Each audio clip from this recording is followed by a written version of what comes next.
Every festival that Queer Screen puts on is just so amazing, and I think it's a real privilege to be involved with, and also just to go as a festival goer. I always try to attend as much as I can.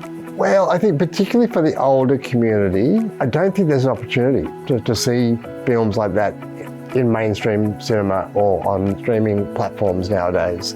We have always been really lucky to have very current new films coming out during the festival that we're able to tap into and give access to the older community. So I think it's just important the festival stays to reflect the whole community. It's also this sort of wonderful social event too. And Queer Screen's been absolutely that brief. It is a wonderful space for intergenerational conversations, but also a wonderful space for older people to be out and feel like they're part of the community. The law didn't change for consenting sex between adults until 1984. So there are changes happening in society, but there are still so many obstacles out there. And we come into the 1980s and the LGBT starts to get more accepted, and legislation passed in 1984 in this state. Other states, Victoria and South Australia are earlier. But then we have the HIV era. And you think the party seemed to be over again then. Fortunately, we had such good bipartisanship in the federal government at that stage that we were able to sort of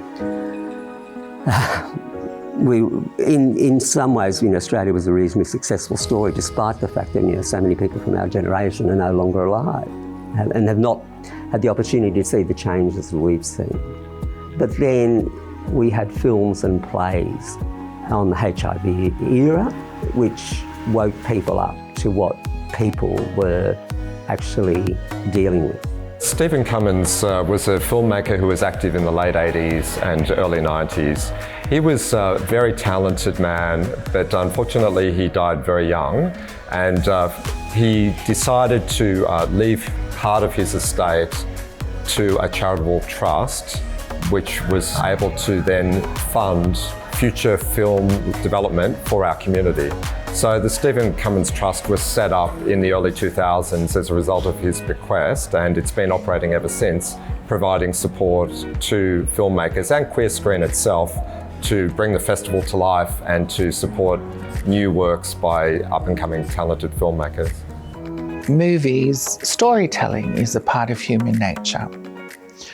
All humans love stories, and because we're raised with stories, and once before we had writing, humans used to pass down stories through word of mouth.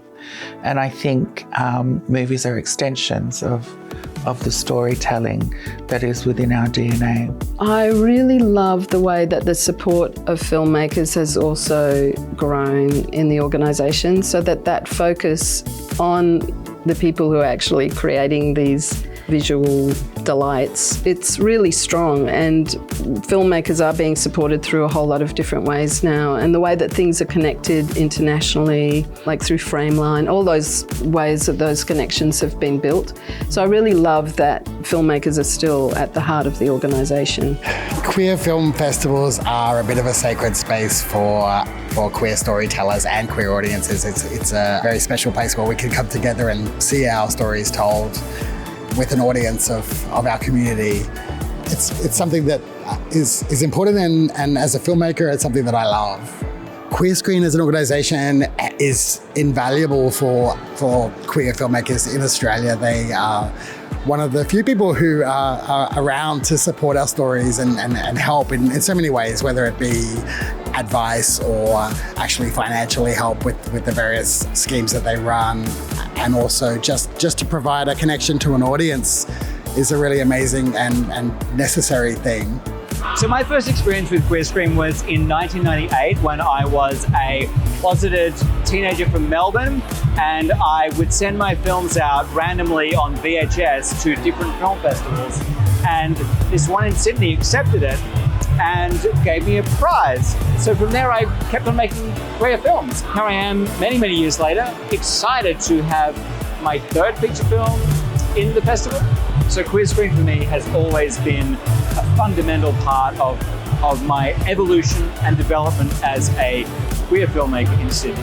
Cinema and queer stories on screen was one of the things that really made me kind of realise who I was, and I think that that impact can still exist for people now, even though there's so much more that's happening and so much more exposure and stories.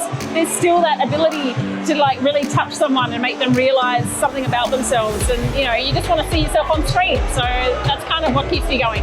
Love the fact that we're able to also contribute to the community and allow filmmakers to complete their films. With such things as our Completion Fund and our Pitch Off initiatives, it's an awesome opportunity not only to provide funding for these films, but to showcase them through our festivals. This is such an amazing thing for our filmmakers, and we love being a part of that experience. I would just like to say that, it's fabulous to see Queer Screen celebrate its 30-year milestone, and, I really hope it's around for at least another 30, if not the next 100 years. Queer Screen is amazing, and it's a gift.